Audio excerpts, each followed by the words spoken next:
Bueno, buenas noches. Estamos aquí esta tarde del 29 de diciembre. Primero, pues felicitaros a todos la Navidad y, por supuesto, también el Año Nuevo. Y, pues, como mínimo, que el año que viene estemos aquí todos otra vez, aunque uno en el público, otro aquí, son lo mismo, pero que estemos todos otra vez, que eso es lo más importante, la salud de todos y de todas. Muchísimas gracias por asistir, a los medios de comunicación, como siempre. Y, bueno, esta tarde está con nosotros Antonio Ignacio Molina Marín. Es un bananero, lo conocemos todos y todos los que estáis aquí, y viene a presentarnos su libro Fría y Oscura Venganza. Disculpad la ausencia de mi compañero Jaime Tornero, concejal de Urbanismo, Turismo y Tradiciones Populares, porque iba a hacer de presentador de su amigo Ignacio, y además como estaba muy ilusionado, pero ayer le pilló el dichoso virus de estómago que corre por el pueblo, y al mediodía nos ha comunicado que estaba fuera de juego, tanto Ignacio como a mí, y bueno, lo sacaremos para adelante como podamos. Pero te repito que estaba muy ilusionado de estar aquí contigo esta tarde, ¿vale? Bueno, Ignacio es doctor en Historia Antigua, muchos sabéis, es profesor de universidad y de instituto en Madrid desde hace ya años, y además, pues, esta tarde está aquí en su formato de escritor, de literato, y aparte, pues, un gran lector, amante de la lectura seguro, porque para ser yo, la referencia que siempre he escuchado de Ignacio, bueno, en el pueblo los conocemos todos de vista, por supuesto, y lo bueno de cuando te sientas en mesa a comer y sale a relucir el nombre de alguien es que no te piten los oídos aquí en el pueblo, eso ya es una ventaja. Siempre he escuchado de Ignacio que es un referente a nivel nacional en cuanto a un estudioso de Alejandro Magno. No sé si existe el Instituto de Estudios de Alejandro Magno, como existe el Instituto de Estudios Marxistas, por ejemplo. He estado mirándolo, pero no tengo claro del todo. Tenemos el Instituto de Estudios Macedónicos, que lo fundé yo. Eso, pues, por eso. Y de momento, todos los que sabemos del tema estamos aquí. Iba a decir, si no existe, pues la candidatura para que haya un buen director, creo que... Y está en torno a lo que es una revista que también fundé yo. Correcto, vale. Entonces, bueno, siempre, pues que digan de ti que eres uno de los mayores expertos de Alejandro Magno en el país ya es bastante, y supongo que no habrán leído poco para que se pueda tener esos conocimientos, ¿no? Los comentarios que yo el libro no me lo he podido leer, no me ha dado tiempo, no tengo tiempo, si acabamos de salir de un pleno, no me ha dado tiempo ni a respirar. Los comentarios que he estado mirando, y además como el presentador iba a ser el compañero Jaime, digo, bueno, pues yo presento un poco a Ignacio y Jaime que presente el libro, pero sí he estado mirando en internet, como hacemos todos, y no solo se habla sus lectores no solo hablan de las buenas historias que escribe, sino de lo bien que la escribe, de la buena forma de redactar que tiene.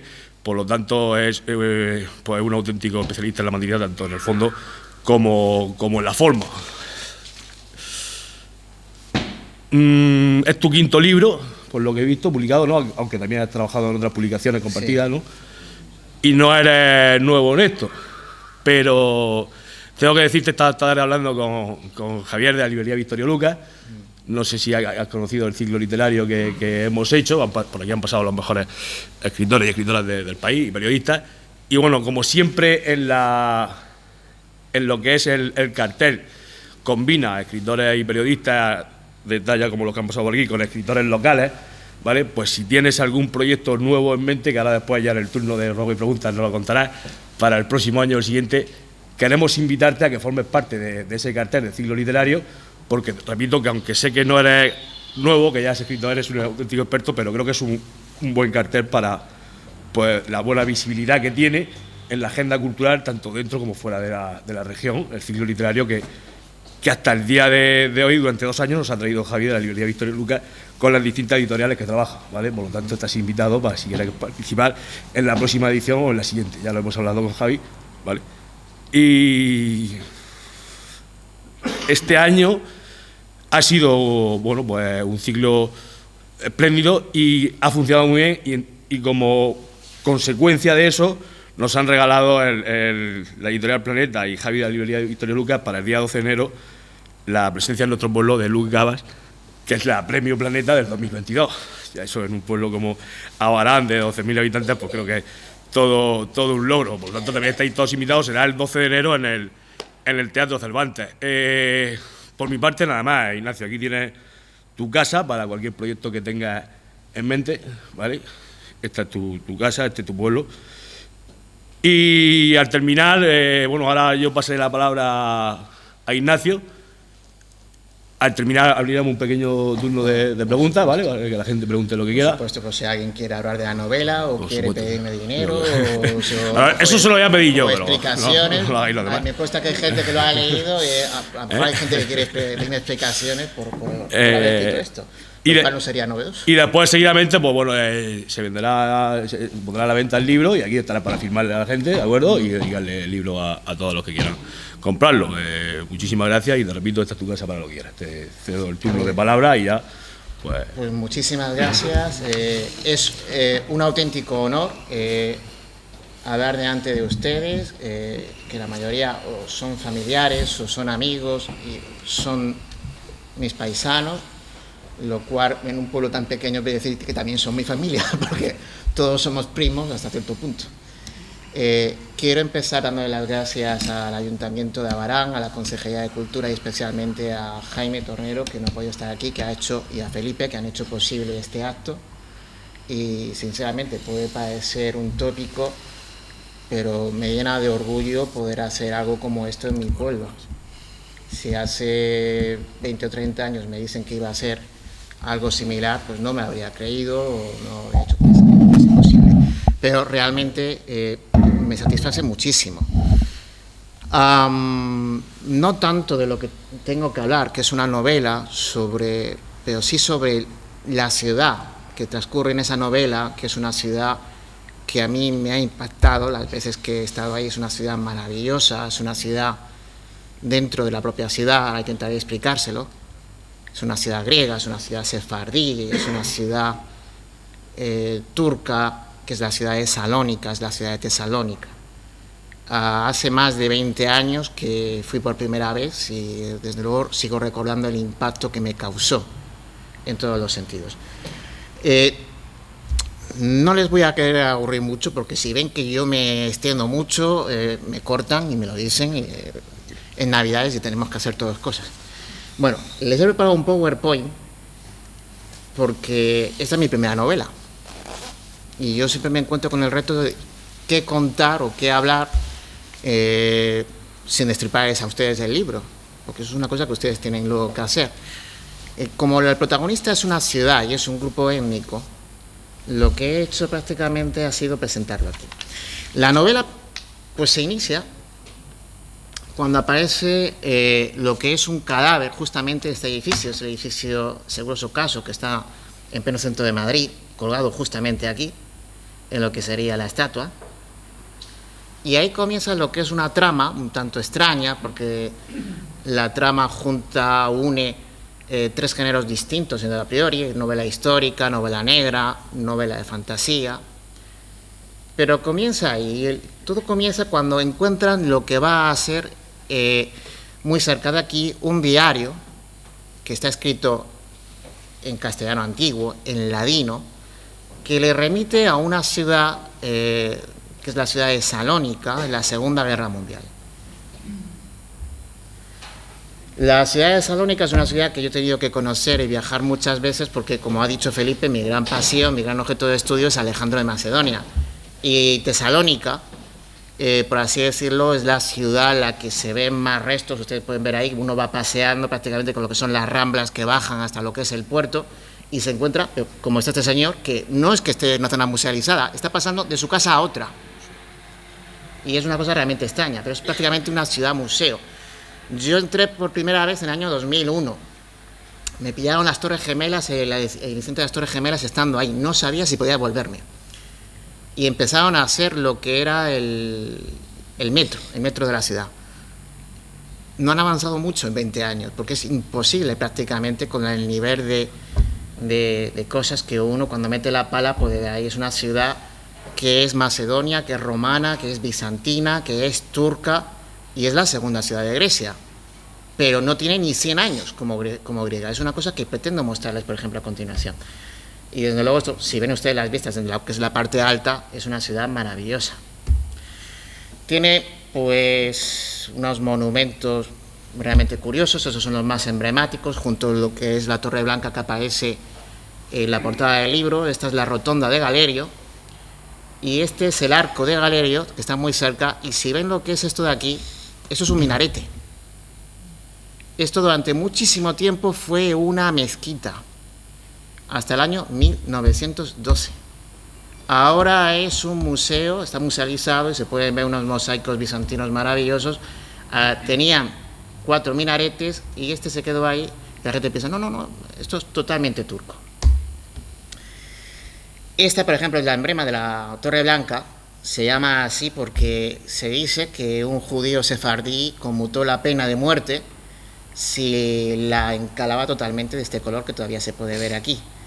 Y tuvo que pintarla porque antiguamente se llamaba la Torre de Sangre, porque cuando se produjo la independencia de Grecia, el último sultán que hubo en la zona, a todos los genízaros los mandó matar y la torre se tiñó por completo de sangre. Es el emblema de la ciudad y he puesto esta foto no tanto para mostrar lo que es la Torre Blanca, como para lo que es el frío. Si leen la novela o han leído la novela, oirán un viento gélido, que ya el propio nombre parece que da frío, es el Bardaris, y es el viento más frío que yo he visto y he sentido en mi vida. Esta foto no es mía, pero esta de aquí sí. Esto es en octubre, a finales de octubre. No quiero ni pensar lo que es estar aquí en enero o diciembre, pero les voy a contar una anécdota. La última vez que estuve haciendo curso de griego moderno en la universidad, vienen gente del mundo ortodoxo de todas las partes, porque es la ciudad donde se inventó el alfabeto cirílico, y vienen ahí prácticamente a lo que es empaparse de cultura. Había un piloto ruso que me suele escribir de vez en cuando, y este señor se jactaba de estar manga corta en Siberia. Y yo le dije, ¿viene solo con ropa de verano? Y dice, no, yo estaba en Siberia, yo tal. Bueno, fue cogiendo este hombre con el paso de los días un color cada vez más blanco, más lechoso, más... Tuvimos todos los españoles que debíamos comprarle una cazadora porque si no, no llegaba a finales de octubre. Y de vez en cuando me escribe diciéndome que todavía conserva lo que es la cazadora. Le digo esto porque es que la temperatura no va a ser muy baja, no llega mejor a veces en invierno a menos 10. Pero estamos hablando de una humedad de menos de 60% o incluso más, que eso la sensación térmica es insoportable a veces. Y el verano ni les cuento. Cuando cogen ese diario, lo encuentran, le remite, por ejemplo, a una comunidad que es la comunidad sefardí. Es la comunidad sefardí de Salónica. Y ustedes habrán visto, por ejemplo, aquí que tiene 2 nombres, Tesalónica y Salónica. Tesalónica es el nombre griego, cuando se fundó. Tiene el nombre, por ejemplo, de una hija de Filipo II. Pero Salónica es el nombre que nosotros utilizamos incluso en castellano, porque viene del turco y también viene del ladino, y es Selanik. Y es de esta comunidad que hasta prácticamente el 15 de marzo de 1942 fue la comunidad más importante que había en esta ciudad, hasta que llegaron los nazis, hasta que llegaron los alemanes, y la hicieron desaparecer por completo. Todos ustedes, estoy seguro que han escuchado historias del Holocausto, todos ustedes conocen lo que es Auschwitz, estoy seguro que tienen alguna noción básica o incluso muy amplia, pero yo que soy historiador, les puedo decir que de esta historia que les voy a contar ahora se conoce o se habla muy poquito. Y el objetivo de hablar de esto, de escribir este libro, era darlo a conocer principalmente. La comunidad sefardí pues es una comunidad que desciende principalmente de los judíos españoles, de los judíos de la península ibérica, porque también hay portugueses, cuando fueron expulsados en marzo de 1492 por los reyes católicos, como ustedes bien saben. Desde 1492 hasta lo que es actualmente en Salónica, siguen habiendo judíos viviendo ahí. Pero les puedo decir que el número se redujo de los más de 60.000 que había antes de la Segunda Guerra Mundial a prácticamente unos 500 o unos pocos mil. Se pueden imaginar lo que hicieron. Esta es la diáspora judía que acabó en Salónica. Termina en Salónica porque en aquel momento estaba protegida por lo que eran los sultanes otomanos, permitían libertad de culto y podían practicar su religión a cambio de un pequeño impuesto que es la chisía, que permiten, por ejemplo, los musulmanes, a aquellos que tienen religión del libro. Ven ustedes que hay una primera oleada que viene aquí de la península ibérica y luego ya en el siglo XVIII, siglo XIX hay una cantidad, por ejemplo, de sefardíes italianos que acaban allí. Uno de los más famosos es el señor Carasso, que su gran aportación a la humanidad es el Danone. Ese Danone que se comen ustedes es de un judío de Salónica que hizo dinero popularizando un alimento que en Grecia y en Turquía se comía a gusto, que es el yogur. Y bueno, la comunidad sefardí prospera, tienen oficios de todos los tipos, tienen sus negocios, comercios, y los hay de todos los tipos, hasta gente que es de los más humildes, como ese señor de aquí, que es un vendedor de limonada. Esta foto es de principios del siglo XX, y era muy común que con el calor que hacía y sigue haciendo en la ciudad, pues se vendiera como esto. La comunidad sigue prosperando, es la más importante, hasta que en el año 1912 los griegos toman la ciudad, se apoderan de la ciudad y comienza un proceso de helenización muy grande y que raya lo cuestionablemente humano. ¿Por qué? Porque era una ciudad muy importante, prácticamente tenía más población que Atenas en el momento. Es la segunda ciudad de Grecia y para que se hagan ustedes una idea, tiene una rivalidad parecida a la que puede tener Madrid y Barcelona. Pero era una ciudad que no olía a griego. De hecho, el idioma más hablado era el ladino. El ladino es castellano medieval. Nosotros podemos entender el ladino perfectamente. Cuando toman la ciudad misteriosamente en el agosto de 1917, en plena Primera Guerra Mundial, se produce un incendio que todavía hoy en día no se cuestiona cómo se hizo y aquí se ve muy bien, todo lo que es el centro de la ciudad se quema y desaparece. Se tiene que reconstruir, se reconstruye con un diseño francés precioso, maravilloso, pero todo lo que era la ciudad vieja, la ciudad con mezquitas, con sinagogas, comienza poco a poco a perderse. Le comento esto porque los nazis van a rematar el proceso, pero el proceso lo inician los griegos. Esto aquí se ve muy bien lo que son los barrios, todo este es el barrio que se quemó, y fíjense en esto, se lo enseño ya, porque este es el gran cementerio judío de Salónica. Es el mayor, era el mayor cementerio judío que había en toda Europa, más grande, más bonito que el de Praga. Actualmente todo esto de aquí hoy en día es el campus de la Universidad Aristóteles de Salónica y la de Macedonia. Luego les contaré qué pasó. Les he puesto un ejemplo aquí de lo que es un poema en ladino para que vean que esto se entiende y esto se puede leer. Leer se entiende y hablar con ellos de vez en cuando tienen un deje o tienen un acento un tanto extraño que llama la atención, pero se entiende. Bueno, cuando cogen ese diario, me he ido un poquito para las ramas para hacerle una ambientación de lo que es la ciudad, le remite, por ejemplo, a lo que es el 9 de abril de 1941, que es el momento de entrada de los alemanes en la ciudad de Salónica. Si conocen un poquito de la Segunda Guerra Mundial, es un tanto extraño, porque los alemanes entran como invitados, prácticamente forzosos, ante lo que es el fracaso de los italianos. No tienen ningún problema en repartir, por ejemplo, incluso Atenas o lugares estratégicos, pero a la ciudad de Salónica dicen, esto es nuestro, lo queremos. ¿Por qué? Porque hay más de 65.000 judíos ahí y tenían muy claro lo que querían hacer y lo que iban a pasar con esos judíos.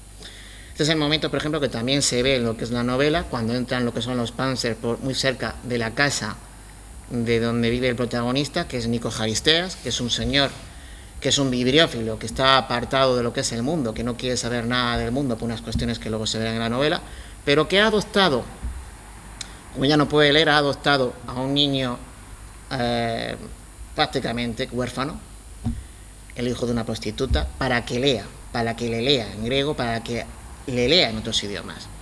Este es el momento, por ejemplo, de la entrada de los alemanes. También se ven que pasean por aquí, por ejemplo, por algunos de los monumentos más emblemáticos de la ciudad, el Arco de Galerio que hemos visto antes. Y era muy común, por ejemplo, que estos soldados alemanes pues paseasen o hiciesen turismo. Y, en fin, esto es la zona de lo que es Tolimani, lo que dicen en griego es lo que es el puerto, lo que es el paseo de la playa, el paseo marítimo, que si alguna vez van a la ciudad, cosa que les recomiendo, bordea y cubre prácticamente la ciudad por completo. Es entonces cuando comienza lo que es el problema, porque el chico está en esa edad y se enamora. Viene a enamorarse de un personaje que es una chica judía que se llama Débora Moljo, y tiene el apellido Moljo porque es una familia sefardí muy conocida en Salónica, que son o eran los dueños hasta hace prácticamente 7 años de lo que era la librería más importante de la ciudad, la librería Moljo. Estuvo abierta, lo ven aquí, desde 1888 hasta prácticamente pues 7 años, y solamente cerró durante lo que es la Segunda Guerra Mundial por cuestiones forzosas, se pueden imaginar. En fin, fue centro cultural de la ciudad, y yo tuve la oportunidad en el año 2001 de hablar con lo que era el patriarca de la familia, y estaba hablando con él en griego, y cuando notó muy rápidamente mi acento español, y de repente empecé a hablar con él y digo, ¿cómo ha mejorado mi griego?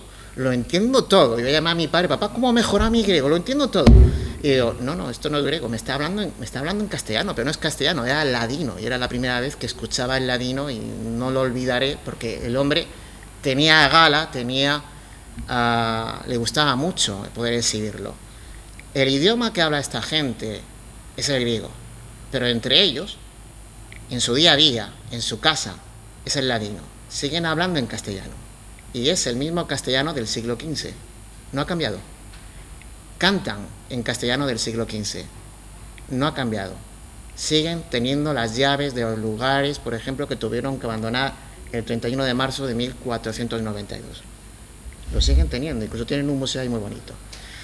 Para que vean, por ejemplo, lo que eran las calles un poquito antes, 20 años antes de la llegada de lo que eran los alemanes. Esto prácticamente es el Cabezo de la Cruz, lo pueden ver ahí un poquito. Si cogemos fotos de Abarán hace 100 años, prácticamente nos recuerda algo semejante, pero fíjense que aún tienen el minarete por aquí. Bueno, hay en la novela referencia a algunas sinagogas. Esta es la única que se conserva. Digo que es la única que se conserva, pero la sinagoga que yo menciono en lo que es la novela, y es donde se encuentran por primera vez Jaristeas y los Moljo, es esta sinagoga de aquí, que es la de Bet Saúl, que está totalmente destruida, acabaron con ella, y esta es la única foto que yo he encontrado, y se conserva, por ejemplo, lo que son los ventanales, que son como 10, que hacen alusión a lo que serían las tablas de la ley. Pero, en fin, se pueden imaginar que en cuanto llegan los alemanes, todas las sinagogas, salvo una, van a ir cerrándose sucesivamente. Van a ver luego el proceso de marginación, que es enorme. Lo que les he comentado antes, las canciones, pues he intentado, por ejemplo, reproducir algunas canciones, se mencionan en lo que es la novela. Alguna de estas, por ejemplo, es una nana, Durme, durme, hermoso hijico. Este hijico pequeñico, sillica, que parece ya casi murciano también, ¿no? No estamos hablando. Hay otra escena, que esto ya me gustó, esto ya lo hice ya por... de repente puse, había cines en ese periodo, y me cogí una tesis en griego y empecé a leerla y digo, sí que lo sabía. Pero los cines, sobre todo este, por ejemplo, que lo van aquí, que es el cine Dinosia, pero que los alemanes lo bautizan con el nombre de cine de la Victoria, que es prácticamente era como una especie de templo griego, de templo egipcio, y lo tenían ahí en el centro de la ciudad, y los alemanes se quedan con él. Y aquí hay una escena que yo hago, en el que ven una película. Bueno, pues la película, el día y la hora en la que lo ven, les puedo decir que la pusieron, porque me tiré todo un fin de semana para ver la cartelera y buscarla, y dije, bueno, esta película me vale.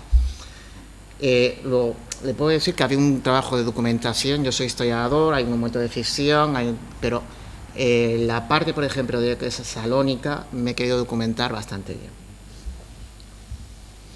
Este es un personaje real, de los pocos que se mencionan en lo que es la novela, que es Johannes Paul. Johannes Paul es como la antítesis a Nikos Charisteas. Nikos Charisteas es un bibliófilo. Johannes Paul también. Pero este no busca libros para conservarlos, busca libros para quemarlos. Ese era el bibliotecario del Rosenberg Institute. Y estos señores se encargaban, había una unidad que ha dado mucho para hablar, para buscar libros. Luego salen, por ejemplo, la típica película de Indiana Jones, que están buscando algún libro, algo extraño, y se aparecen los nazis junto con Indiana Jones. Pero este señor que existió se dedicaba a buscar libros y los que no le gustaban los quemaba. A los judíos que se resistieron a entregar sus bibliotecas, porque los judíos sefardíes tenían unas bibliotecas maravillosas y muchas de ellas en francés, la lengua culta en aquel momento era el francés y muchos escribían cartas en francés, les obligaron a quemarlas personalmente. Pues este señor, que aparece en la novela, es la antítesis de Nico Haristeas, el otro quiere conservar los libros, el quemarlos. Para que ustedes se hagan una idea, no hay películas sobre esto. No hay películas inglesas, no hay películas americanas, pero ni siquiera hay películas griegas. Esta es la única película que hay que no hace referencia directa a lo que les voy a contar. Hace referencia a este músico, que es el padre de la música rebética griega, y en fin, se comenta un poquito de pasada lo que yo les voy a comentar ahora. ¿Por qué? Porque es un tema tabú. ¿Qué es eso tan tabú y tan doloroso que no le gusta? Y es esto. Se llama Tomabro Sábato, el sábado negro. Ocurrió el 11 de julio de 1942, un sábado. ¿En qué consistió? Se juntó en esa plaza, que es la plaza Hipatia Tiselecerías, la plaza de la Libertad, a todos los varones judíos mayores de 18 años y hasta la edad de 50 años, creo recordar. No se les dijo para qué. Se les reunió, se les puso en fila y pasaron los minutos, luego las horas, y luego se les obligó a desvestirse. Es sábado y el día festivo para un judío es el sábado. Aparte saben que se cierra, los negocios se cerraban. Los van a ver aquí, por ejemplo, que están con traje y chaqueta, con un calor y una humedad que les he dicho, si antes hacía frío, imagínense lo que es el calor de esa ciudad, es tremendo. Y de repente les ponen a hacer esto, ejercicios gimnásticos, en pleno centro de la ciudad, ante la mirada de toda la población. No lo he comentado, pero cuando los convocan no lo hacen en alemán, lo hacen en griego. Hay colaboracionistas que se encargan de llamarlos, convocarlos y asegurar de que vayan todos. Porque ustedes fíjense, étnicamente son griegos. No tienen nada llamativo que sea muy yidis o askenazí, son sefardíes, visten a la europea, visten como el resto, no los distingues, salvo por cuestiones culturales o cuestiones prácticamente muy extrañas, muy poco llamativas. Pero es una ciudad, es un pueblo grande, y todo el mundo se conoce, y todo el mundo se puede delatar. Empezaron a obligarles a hacer ejercicios gimnásticos, y estas fotos que se conservan, las tenemos no porque las hayan sacado los sefardíes estaban muy ocupados manteniendo lo que es la calma y procurando que no les pegasen, porque a aquellos, por ejemplo, que se resisten, les pegan hasta prácticamente dejarlos caerlos en el suelo.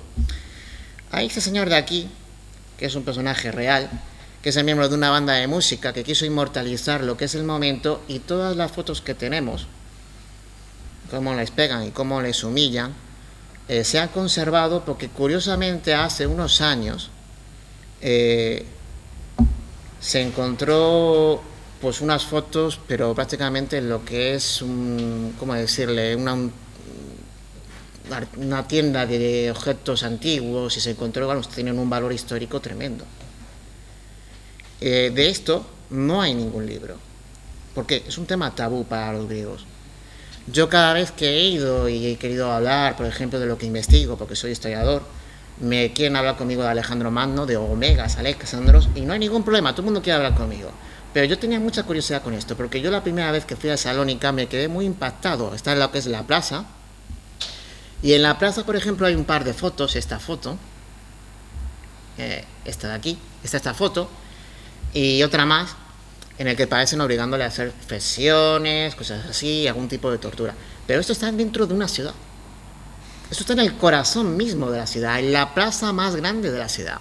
Es decir, ustedes, por ejemplo, pueden hablar y pueden pensar, estamos en un campo de exterminio, estamos en Auschwitz, Y Auschwitz, no sé si ustedes los han visto, pero está en la nada. Aquí desde Cracovia en un tren y luego te suelta ahí y dices, bueno, aquí lo que yo puedo hacer con otro ser humano y nadie se entera. Pero esto está en el centro de una ciudad.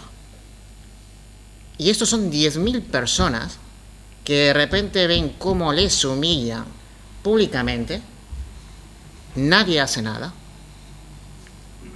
Y los griegos prácticamente, una gran parte de los griegos, hay que decirlo así, incluso colaboran. Es decir, es fácil entender hasta cierto punto. Nos hemos acostumbrado a la explicación de lo que es el campo de exterminio, pero entender esto es muy difícil. Nadie quiere hablar de ello. ¿Por qué? Porque da vergüenza. La idea de el holocausto la convirtió Hitler, lo hizo Goebbels, el holocausto lo hizo gente corriente. Y esta es la prueba palpable de que si se dan las circunstancias y si tenemos miedo, gente corriente como este señor, que no me cabe ninguna duda que era su señor, pues puede llegar a hacer cosas como estas. Bueno, esta es una imagen que aparece en la novela. Los protagonistas los he puesto viviendo justamente en lo que es el balcón de la plaza para que se pueda captar. Y la otra gran escena es esta, es la destrucción de lo que era el cementerio sefardí de Salónica, el cementerio judío. Esta es la mejor imagen que se conserva del cementerio. Digo que se conserva porque está destruido hasta una forma... pueden ustedes pasear por la ciudad y de repente se encuentran lo que son las lápidas, se la encuentran cubriendo cualquier cosa insospechada, desde una pared hasta en la propia gran iglesia de San Demetrio, Ayos Dimitrios, que está en Salónica, uno se encuentra pues lápidas que están en miles de idiomas. No en hebreo, porque el hebreo tenemos la idea que los judíos hablan hebreo, pero el hebreo es el idioma litúrgico, y para los sefardí de Salónica prefiere el francés o prefiere incluso escribir en ladino lo que es su epitafio. ¿Qué ocurrió? En diciembre de 1942, en la única cosa que coincidieron los alemanes y los griegos fue la necesidad de destruir este cementerio. ¿Por qué? A todo este grupo de aquí los han secuestrado, se los han obligado a hacer trabajos forzosos, en los que prácticamente mueren muchos, otros de paludismo. Salónica era un lugar endémico para la malaria y el paludismo. Y la única forma, por ejemplo, de soltarlos es que paguen un rescate de miles de millones de dracmas de la época. La comunidad judía decide vender al gobierno para poder pagar el rescate el cementerio. Estamos hablando de un cementerio que tenía 500.000 de lápidas. Cada una de esas lápidas es un tesoro desde el punto de vista histórico. Entraron con bulldozers, entraron con mazos, entraron con miles de cosas y acabaron destruyendo en un único día. En un único día acabaron destruyendo una de las cosas más bonitas que había en esa ciudad. Cuando yo estudiaba y ahí se construyó lo que es la universidad. Cuando yo estudiaba en la universidad, y un poco de barullo, los profesores oían decir, señores, recuerden que estamos en la necrotafío, en un cementerio. Y es cierto. Lo que les he comentado antes, pasean ustedes por la ciudad ya que se pueden encontrar esto. Son lápidas que se han utilizado para reconstruir un muro. Muchas de esas lápidas acabaron siendo baldosas para lo que son las piscinas de los oficiales alemanes, que luego, claro, se bañaban y veían, bueno, tengo las lápidas de mis enemigos justamente a mis pies. Debe ser algo que le producía pues placer, a mí me da escalofríos. Y lo que le he comentado antes, este es un monumento que se construyó hace relativamente poco, y hace poco porque la foto no es mía. Yo no he podido verlo nunca. La última vez que estuve en Salónica fue en septiembre de 2013 y esto se ha tenido que hacer después, muy posteriori. ¿Por qué? Porque era un tema tabú. ¿La ciudad es griega o es sefardí? ¿La ciudad es macedonia, es griega, es sefardí, es otomana? Porque Mustafa al-Kemal, el padre, por ejemplo, de lo que es la Turquía moderna, tuvo una casa ahí, nació ahí y está el consulado, por ejemplo, de Turquía ahí. Es una ciudad multicultural. Y esto se construyó hace relativamente pocos años. Se intentó, por ejemplo, como rememorar que ese cementerio se encontraba allí. Creo que es una de las imágenes que a mí más me gustan más, o escenas que más me gustan de lo que es el libro, cuando van a visitar el cementerio antes de que se destruya. Bueno, poco después de hacerse este pequeño monumento, un par de salvajes con calambres en el brazo derecho, pues no tuvo otra idea que romper y destruir lo que son el monumento. Luego se volvió a reconstruir, por supuesto. Después de la destrucción de lo que es el monumento del cementerio judío, comenzaron a aplicar las leyes de Nuremberg, que si no lo saben, las leyes de Nuremberg son las leyes de exclusión, por ejemplo, que se habían aplicado a los judíos en Alemania, que decían, venían a justificar que gente con nacionalidad alemana dejaba de serlo y dejaba de tener derechos y por lo tanto se podía hacer lo que quisieran con ellos. Se le comienzan a aplicar las leyes de Nuremberg. En el momento que se le aplican las leyes de Nuremberg, pasan a estar en 2 guetos. Para que ustedes vean que el gueto de Varsovia es una cosa muy conocida, pero el gueto de Varsovia no es el único. En todas las grandes ciudades prácticamente hubieron guetos. Y la gente acababa en guetos por 2 cuestiones. Eran señalados por los vecinos. Yo he conocido a un colaboracionista, quise hablar con él. Todavía tenía el estigma y tenía la vergüenza de eso. Y se lo recordaban los vecinos, posiblemente muy bien. Pero, en segundo lugar, porque tampoco eran conscientes ni a dónde los mandaban, ni lo que iba a ocurrir. Y los alemanes pueden hacer muchas cosas, pero no son tontos. Antes de, por ejemplo, de enviar a esta gente a Auschwitz, porque los van a enviar, los tienen aquí en lo que es el gueto, para directamente ir a las vías del tren, desde los cuales van a empezar a salir lo que son los trenes de la muerte hacia Auschwitz, lo que hacen es romper la voluntad del patriarca, del gran rabino, del jefe de la comunidad religiosa de Salónica. Se discute todavía lo que le hicieron, pero lo tuvieron 6 meses incomunicado, posiblemente torturado, y cuando lo devolvieron a Salónica estaba el hombre totalmente dispuesto a colaborar. Hazte con el pastor y las ovejas harán lo que diga el pastor, y eso es lo que hicieron.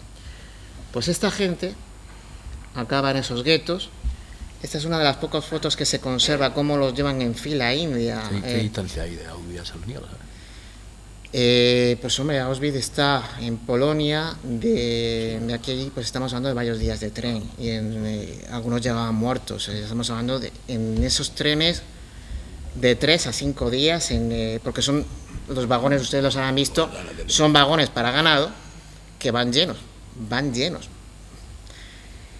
De 3 a 5 días, y por supuesto la gente, estas otras pocas fotos que se conservan, en el que esta comunidad, que insisto, son españoles, tienen la nacionalidad española desde 2015, la novela tiene 3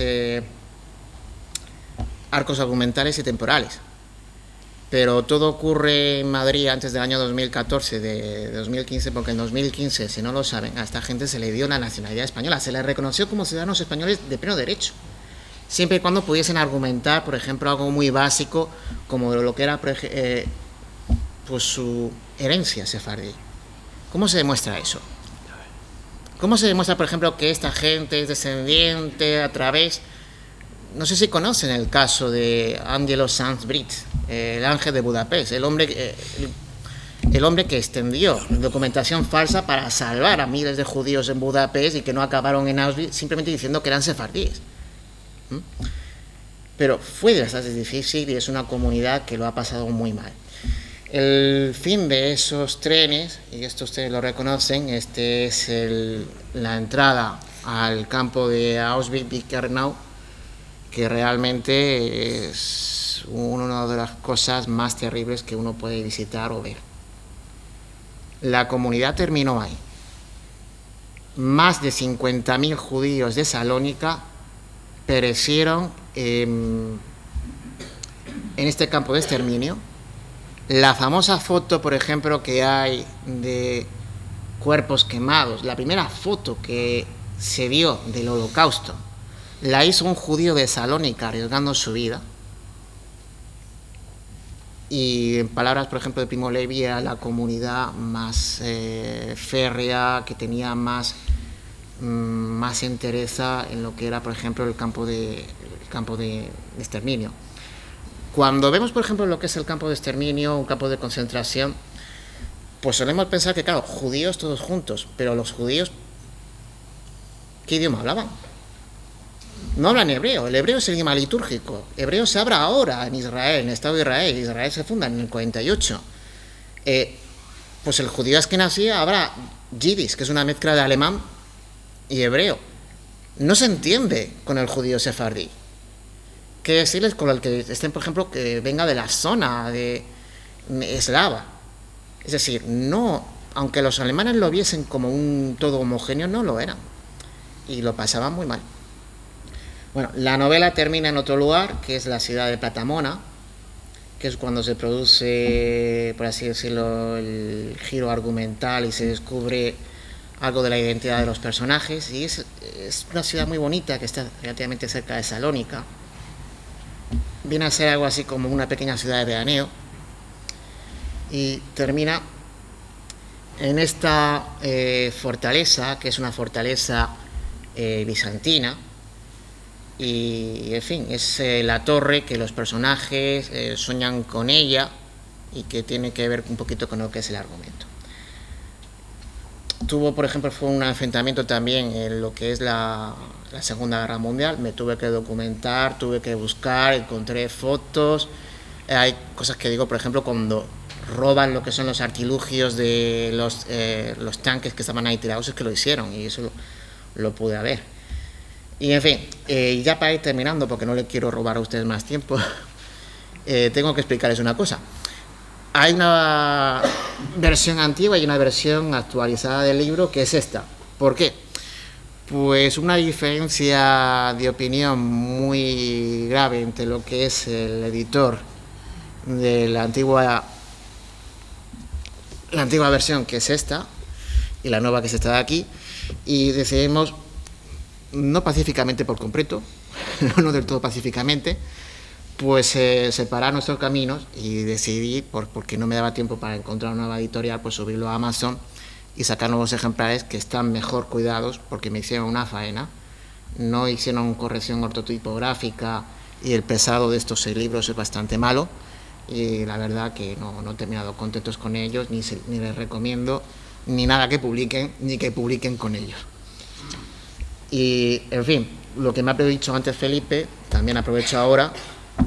Ese es el nuevo librito que sacaré, pues supongo que en febrero. Eso es lo que me ha dicho el editor, que estaba contento. Ya estamos con las pruebas de imprenta. Si se animan o quieren eso que nosotros, yo encantado de hacer otra presentación aquí, que ustedes lo conozcan, que esta es mi especialidad. Esto es lo que realmente sé. Nunca imaginé que iba a escribir una novela. He tenido opiniones de todos los tipos. Es una cosa realmente novedosa para mí, porque cuando yo escribo un ensayo, pues se queda el ensayo ahí, coge polvo de forma muy lustre, que le da esplendor, y de vez en cuando alguien que suele ser un amigo rescata el libro y lo cita y dice: el mejor libro es este, que es mi amigo. Muy bien. Pero aquí me he encontrado algo para mi agrado y mi desagrado. Todo el mundo tiene una opinión. Y todo el mundo, por ejemplo, te puede decir, de normal eso, no, es que tú has querido decir esto. Bueno, yo sé lo que quería decir, soy el autor. Y hay gente que le gusta, que le disgusta, gente que le ha encantado, gente que me ha dicho, no, tal, esto de los 3 géneros a la vez, aquí, Ignacio, no tenías que haberlo hecho, no cuadra, puede que tengas razón. Pero a mí, que no me gusta que me bailen el agua, hace poco le mandé a una persona terrorífica, pues soy uno de los críticos más duros del país para estas cosas, y dije: ¿me puedes dar tu opinión clara y sincera? Destrozó el libro. Hombre, es un crítico temible. Pero me dijo: es posible el primer mejor intento que he visto en una novelista novel. La trama es maravillosa. Todo lo demás hay que quemarlo. Pero la trama es maravillosa. El problema es posiblemente que la novela no está a la altura de la trama. Y me lo tomo como un cumplido. Dice: deberías. Yo nunca le he dicho esto a Pérez Reverte. Pues no sé si escribiré otra, pero bueno, la sensación de poder estar aquí, de hacer una presentación ante mi familia y ante amigos, pues es algo que es bastante agradable y que, en fin, a uno le llena, y más en estas fechas. El 7 de febrero tendré el honor y tendré el placer de hacer una presentación que creo que será también online, porque es en la Casa Sefardí, y esto también lo publicitaré o en mis redes, o lo comentaré por si lo quieren escuchar. Y, en fin, es un honor, un placer, como he dicho. Muchísimas gracias al Ayuntamiento de Abarán, muchísimas gracias tanto a Felipe como a Jaime, que realmente se ha movido y ha hecho esto posible, y a ustedes por venir en Navidades, que seguro que tenían algo mucho mejor que hacer y no perder el tiempo aquí conmigo. Muchísimas gracias.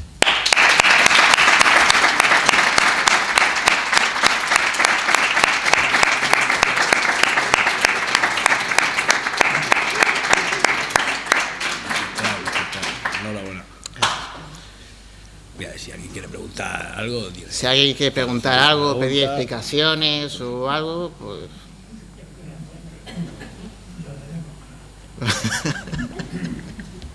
Yo quería, Ignacio, felicitarte por el libro, no lo he leído todavía, pero de momento felicitarte por la presentación porque me ha parecido maravilloso. Muy enganchado, muy enganchado. O sea, es que todos los libros son un viaje, ¿no? Porque así, pero es que tú con este doble viaje, porque nos has llevado ya no solo a la ciudad, sino a su contexto, y me alegro un montón, venía así como, no me he leído el libro, y ahora estoy contentísima de no me lo haberlo leído todavía, porque lo has contextualizado todo tan bonito, y, o sea que creo que ahora me va a gustar mucho más el libro. No sé qué decirte, también se ha escuchado lo otro de que no hay que leerlo, ¿verdad? No. Bueno. Me ha parecido preciosa, interesantísima y un doble viaje esta noche. Muchas gracias. Gracias. Yo lo que quería decir es que, no sé si ha quedado muy claro, es que hay 2 ciudades dentro de una. Bueno, hay 3. Pero hubo un momento, por ejemplo, que había una comunidad que era la mayor, el más importante, y cuando llegan los griegos, esa comunidad va perdiendo terreno y va siendo marginada. Y aunque se siente griega, aunque habla griega y dicen que son griegos y luchan en el Hellas y hablan de la resistencia, nunca terminan de ser griegos. ¿Por qué? Porque tienen otra identidad. Y es la idea, por ejemplo, que yo quería mostrar, las 2 ciudades, por ejemplo, que a mí me encantan, la ciudad sefardí, la ciudad macedonia, la quiero mostrar aquí. Y lo que me ha dicho este hombre, bueno, ha sido demasiado ambicioso. Tenía que haber hecho algo más sencillo. Pero bueno, es un primer intento. Me ha dicho que no estaba mal. Y aprovecho también, aunque le va a dar corte, a dar las gracias a un amigo mío que está por ahí, que me hizo de conejillo de Indias, porque cada vez que yo tenía que dar algún poquito de argumento lo utilizaba por ahí. Luego él sabe quién es, no lo voy a decir porque lo veo que se está dando corte para no hacerle pasar por un apuro. Yo mi idea era pues regalar los libros. Si ustedes, por ejemplo, tienen curiosidad, bueno, no hago esto por dinero. Y la verdad, sinceramente, cuando uno escribe un libro, salvo que tenga un apellido de mucho lustre, no piensen que va a ganar dinero. Lo que uno hace, por ejemplo, como tú has dicho, es meterse en un viaje. Y desde luego el mío, es alucinante, porque me ha pasado de todo. Me ha pasado de todo desde que escribí esta novela. Lo último, no sé si puedo contarlo, bueno, lo cuento. Fue una cadena de radio que me quería entrevistar y dije, bueno, pues vale, perfecto. Y tuve que cortar y anular la entrevista porque estos señores tenían calambres muy severos en el brazo derecho y negaban el holocausto, eran negacionistas del holocausto. Y dije, señores, yo respeto muchas cosas, pero con esto como historiador y como ser humano no puedo transigir. Luego, la entrevista se cancela. Ustedes no van a hacer, por ejemplo, propaganda conmigo, lo siento. Pues eso es lo más suave que me ha pasado, romper con la editorial. Que te rompa el libro. Y mire, de cosas, pero es una experiencia y desde luego merece la pena para llegar a este momento. No voy a venderles el libro, yo se lo regalo. Aquel que quiera o bien que le firme un libro porque ya lo tiene o quiere llevarse un ejemplar de los que hay aquí, yo con sumo gusto le regalo el libro porque, insisto, esto yo no lo he hecho ni para ganar dinero ni para ganar 4 o 5 euros. Esto yo principalmente lo he hecho para que la gente conozca esto. Yo lo he hecho para que la gente conozca esto. Posiblemente no a la altura de lo que tendría que haber hecho y de lo que ellos se merecían, pero lo he hecho por este motivo. Luego,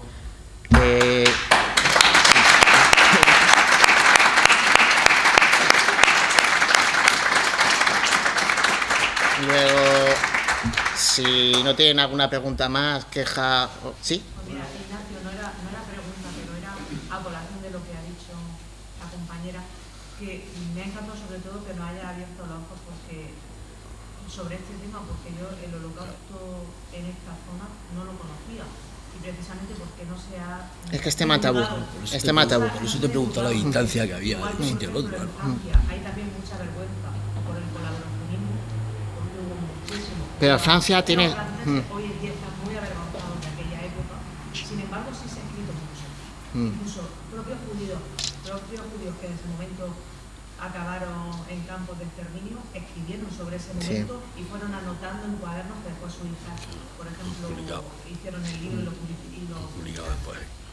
Pero sin embargo, me choca mucho y me ha llamado mucho la atención de que no haya bibliografía, de que no haya nada escrito sobre... Hay un autor... No se haya novelado, por lo menos. Novela, hay alguna cosa en griego, y en los últimos años, porque era tema tabú, esto choca directamente con el nacionalismo griego. De hecho, yo, por ejemplo, cuando hice el acto de presentación en Madrid, se me ocurrió, yo tengo muy buena relación con la embajada griega, se me ocurrió decir, oiga, tengo pues este acto de presentación, se me lo pueden difundir en sus redes. Y de repente tengo una llamada, de no voy a decir de quién, y me dice, antes de yo acceder a esto, quiero que usted me diga y me prometa como caballero que es que usted no pone a mí, no dice nada que pueda dejar mal a mi nación. Y yo digo, yo soy un caballero, yo no le puedo prometer eso. Yo he contado lo que pasó. Si usted entiende que eso es dejar mal a Grecia o a los griegos, y bueno, llegamos a un punto de entendimiento cuando hablábamos que esta comunidad es griega, porque lo son. Y les he dicho, por ejemplo, hay 60.000 personas que mueren, pero hay aproximadamente 1.500 que se salvan, y se salvan porque acaban en el campo, acaban en casas tipo Ana Fran en la zona de Basilis y Solgas, o en la zona, por ejemplo, de Anapoli, donde la gente no se atreve a mirar. Es decir, hay muchos griegos que se juegan la vida y se juegan el pescuezo para proteger a esta gente, que eran sus amigos, que eran sus conciudadanos, que eran sus vecinos. Y hay otros que denuncian, porque sabían que si se denunciaban tenían derecho a quedarse con los bienes raíces, los negocios, las viviendas, los comercios de esta gente. Y hasta el año 1943 la mayor parte de los negocios, las pequeñas tiendas, lo que fuese, eran de sefardíes. Luego hay un libro muy bonito de un descendiente de sefardíes que se llama León Saltiel, que yo les recomiendo si lo pueden encontrar por ahí en internet, que ha publicado las cartas de esta gente y también lo que es el proceso. Se llama Una ciudad en furia, algo así quiero recordar, y habla de cómo la ciudad se autofagocita a sí misma. Es que sí, los nazis están ahí, y tenían, por ejemplo, incluso una tesis de dónde estaban, digo, una tesis doctoral, de dónde estaban, cuántos eran, dónde estaban los negocios, dónde estaban aquí, cuántos habían. Los tenían fichados y localizados antes de ir. Pero los dedos, por ejemplo, que señalan, nunca faltan. Y no faltaron. ¿Por qué? Pues miedo, hambre, codicia. Y si se juntan las tres cosas, sabemos lo que un ser humano puede hacer. Y si a eso le suman a ustedes el instinto de supervivencia, yo no sé qué habría hecho, tengo que decirlo realmente. No puedo decir nunca qué habría hecho o en qué bando me habría puesto, no lo sé. Pero sí sé que esto hay que denunciarlo. Y en fin, es una pena que hasta hace poco esto no se hablaba, pero les voy a contar una cosa. Ahora se va a hacer, está proyectado un museo del Holocausto en Salónica, pero el último alcalde, el último Dímarjos, el último alcalde de la ciudad, que era un hombre muy importante, que tenía lo que era el negocio, por ejemplo, de Butaris, decidió llevar una estrella de David en homenaje a esta gente. En respuesta a eso, estos señores, no sé si conocen el partido Amanecer Dorado, ya es distinto, en Grecia, allí se llama Amanecer Dorado, no tuvieron otra cosa que pegarle al alcalde. Es decir, tontos hay en todos lados, pero parece que cuando se requiere recuperar la memoria histórica, siempre hay gente que reacciona de una forma pues, que yo no puedo ni justificar ni entender. Bueno, no le robo más tiempo, o sea, porque tengan alguna pregunta. Bueno, yo quería felicitarte por la forma de escribir. Tú has dicho, hay algunas imperfecciones en la sintaxis y en algunas cosas que no son mías, además, que eso es lo que me duele. que se debe muy bien. O sea, que tiene una lectura fácil que te va llevando a pesar del tema.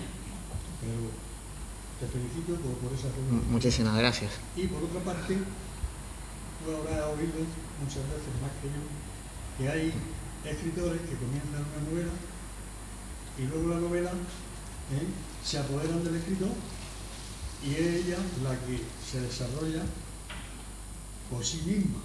El escritor en este caso sería un instrumento, según he oído yo algunas veces, de la ATA. Y yo esta novela parece, no sé si será intencionadamente, pero desde la etapa, une tres etapas, la etapa épica o como se llame, que yo no sé, la etapa de los nazis y la etapa final de aquí en Madrid, sí. Que es, si miramos así, es una unión del disparate de la humanidad o del disparate de las distintas civilizaciones.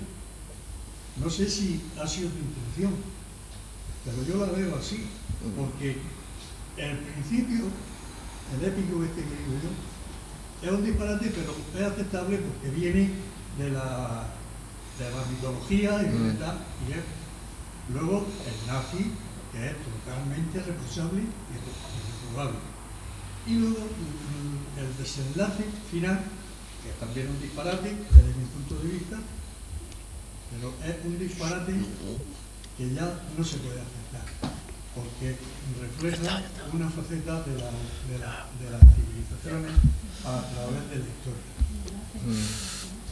Es mi criterio en ese aspecto. Tú sabrás si sí o si no. Como dice aquel medio consulista.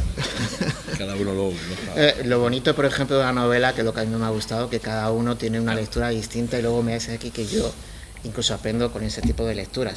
Pero yo puedo decir una cosa, y es un tópico, y yo desde luego que se lo digo sinceramente, he intentado acotar lo que era el proceso de escritura, porque sé muy bien que lo hay que volver y cambia, es decir, primero hacer los personajes, primero hacer el argumento y luego la trama es más importante que el argumento, cómo voy a contar ese argumento. Luego tengo mis personajes y los personajes conforme van creciendo también interactúan y hay un proceso sinérgico con lo que es las dos cosas. Luego se va cambiando un poquito con el tiempo, pero tenía todo así. Pero es que es imposible de acotar, esto tiene vida. Y eso que van a decir de que no, se escribe solo. Bueno, hay niños delante, no voy a decir lo que iba a decir, pero yo hay un momento al final, cuando ya estaba en el último capítulo, que estaba escribiendo con una voracidad y una rapidez porque quería saber cómo terminaba. No sé si me entienden. Quería claro cómo tenía que terminar, pero no sabía muy bien cómo iba a terminar. Luego tenía prácticamente la curiosidad de un lector al mismo tiempo que escribía. Y decía, pues qué bien.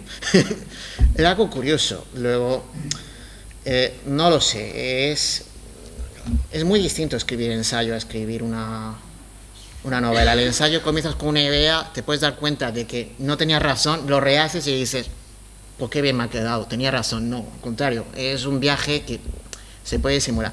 La novela no. La novela tengo que admitir que es muy difícil. El que lo haga muy bien, yo no, de momento, tiene mi admiración.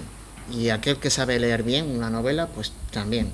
Luego, eso es lo bonito posiblemente, que es una forma de acercar a muchos tipos de lectores, a muchos tipos de lectura, y que cada cual puede sacar su propia visión. No sé, ¿alguna pregunta más? ¿Sí? No era pregunta, era solamente una reflexión. porque no recordaba yo que el idioma de los sefardíes fuera el ladino. Es ladino. Y me ha chocado porque si miramos en la historia prácticamente muchas palabras que tienen connotaciones o que tienen que ver con el judío tienen connotaciones peyorativas. Porque para nosotros el ladino también es astuto, pero astuto en el lado malo. No astuto de ay, qué listo que eres, sino como tramposo. Listo con maldad, listo con maldad. Muchas veces a lo largo de la historia a los judíos se les ha perseguido durante toda la historia.